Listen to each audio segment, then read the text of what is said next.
tô vendo nada. Não tinha nada naquele baú. Cara, tia Flor sabia viver, hein? Whisky Canadian Club?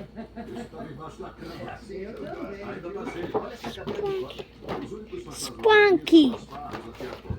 Ah, olha aqui. Vai, Wild Turkey. Esse negócio de ouro, hein? Não tinha nada de valor ali. A tia Bel levou o que precisava com ela. Eu e o Frank passamos todos os cômodos. Não dá pra saber o que a gente vai encontrar aqui.